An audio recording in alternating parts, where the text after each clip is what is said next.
who are the 5 core teams in the National Football League that are playing really well? So let's do it. Number 5 on my list, the Jacksonville Jaguars. They're 3-1 so far this year. By the way, I have the latest BetDSI odds to win Super Bowl 53 for these respective teams. For Jacksonville, plus 1,000 here. The defense is the story with this team. First in the league in points allowed, only letting up 14 points per game. Victory so far this year over the Giants, the Patriots, and the Jets, along with a weird loss to the Titans at home, which I really didn't understand. They're 12th in the league in sacks and one of the elite defensive lines in the National Football League with Yannick Ngakoue and Calais Campbell and Malik Jackson. Dante Fowler has been sensational as a pass-rushing specialist. And then you have Jalen Ramsey and A.J. Boye. They're rock solid at cornerback. Tashawn Gibson is a playmaker at safety. And then Blake Bortles, he hasn't been all that bad, guys. 65.7 completion percentage, 7 touchdowns to just 3 interceptions. So he's been really solid. The concern for me is the health of Leonard Fournette, because this hamstring has been nagging him, it seems, for many weeks now. I believe we have an update on Leonard Fournette as well. We'll get that on screen for you guys. But he's out for Week 5. He will not be playing against the Kansas City Chiefs, so that's big news. And that's why I am kind of concerned here about the long-term prognostications for the Jaguars. As we stand, they're still a top 5 team, but not having Leonard Fournette, not good, because the offense needs him. The run game needs him. TJ Yeldon, a capable running back, but if you are Doug Marrone, the head coach of the Jacksonville Jaguars, you want Leonard Fournette in that starting lineup, all right? So he is out this week, though, against the Kansas City Chiefs. Jags check in at number 5. Let's go to number 4. The New England Patriots. Yes, even despite the Patriots losing to the Jaguars. Because, well, the Jags lost to the Titans. Does that mean I have to put the Titans in the top 5? Absolutely not. So that argument is moot. Everyone thought the sky was falling in New England after back-to-back losses against the Jags and the Detroit Lions on the road. I think they're fine. This is the AFC, and more likely than not, the AFC will go through Foxborough. I think the Patriots get the number 1 seed. Death, taxes, and the Patriots getting that top seed in the AFC. The defensive secondary has talent. The McCourty brothers have been fantastic. Jason McCourty in particular at cornerback. And I saw this coming because McCourty played really well for the Cleveland Browns last year. And you pair him up with Stephon Gilmore, that's a good duo. Patrick Chung playing well at safety as well. Devin McCourty at safety playing well. And then you have Trey Flowers, who is healthy again, coming back. He has 1.5 sacks so far this year. Trey Flowers makes that defense so much better. Now comes an interesting matchup against the Indianapolis Colts tomorrow night, and then a Week 6 duel with the Kansas City Chiefs coming up very, very soon. So that should be an interesting one to watch for. But the New England Patriots are a top 5 team in my eyes. I will say the concern with me in terms of New England, the interior of that defense.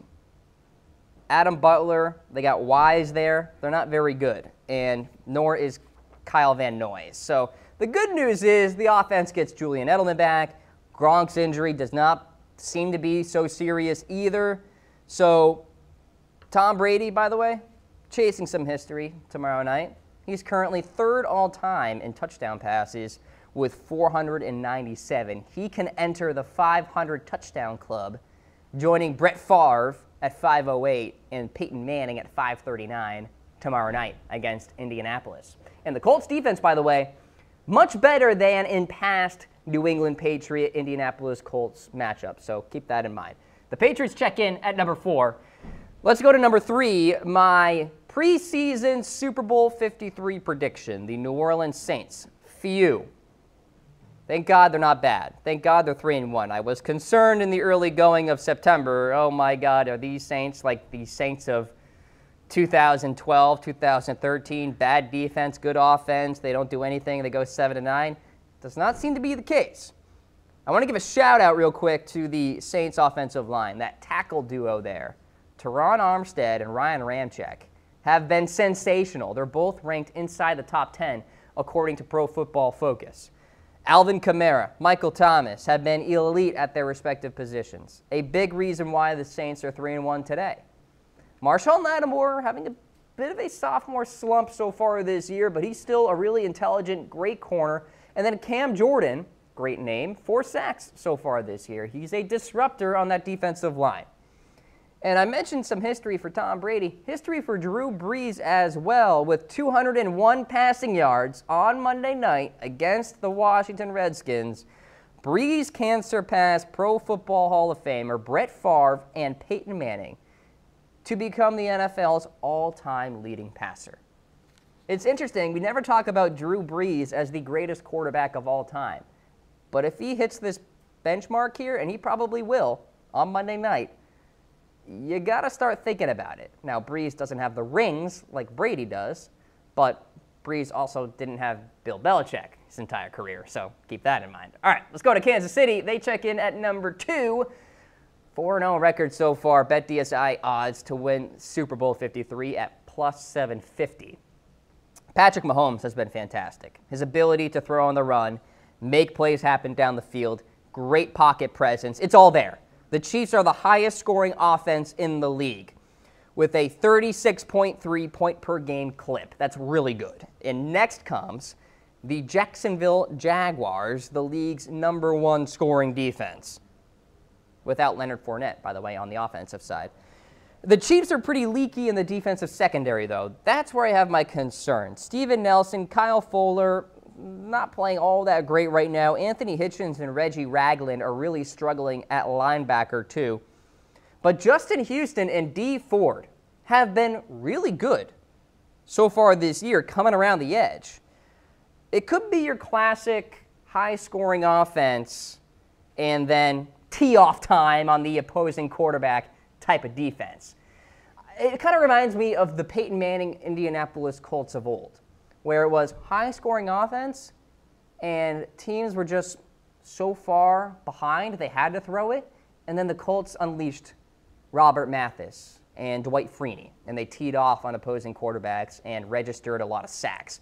That could be like the Chiefs this year, with Patrick Mahomes in that offense, and then Dee Ford and Justin Houston coming around the edge with the Chiefs in a big-time lead. Now, on FanDuel this week, Mahomes is an interesting play.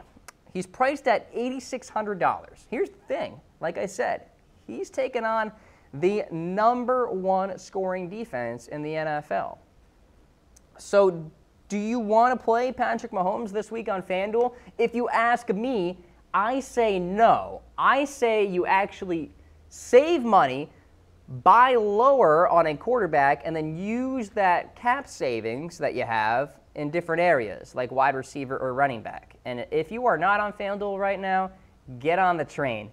FanDuel.com/chatsports is the way to go. When you deposit $5 using that link, you got to use that link, you're getting $20 for free in your back pocket, and then you can get in the game for Week 5 of the NFL. FanDuel.com/chatsports. #1 on the list, we have the Los Angeles Rams. Record of 4-0 so far this year. The most complete team in the National Football League, and it's not close. Jared Goff has been great. Todd Gurley at running back. Brandon Cooks, the new acquisition, 452 yards so far this year. And Aaron Donald and Ndamukong Suh on the defensive interior, absolutely juicy to watch. I mean, if you just take a look at that tape and the way in which those two collapse the interior of an offensive line, it's unbelievable. So the Los Angeles Rams, rightfully so, are #1 on my list. That does not necessarily mean they're going to win Super Bowl 53. So go ahead and submit your votes. Will they get it done? 3 for yes, 4 for no in the comments section. All right, let's recap my top 5 NFL teams as we stand. LA Rams at check in at #1 here. We got the Kansas City Chiefs at #2, the Saints at #3, the Patriots at #4, and then the Jacksonville Jaguars at #5.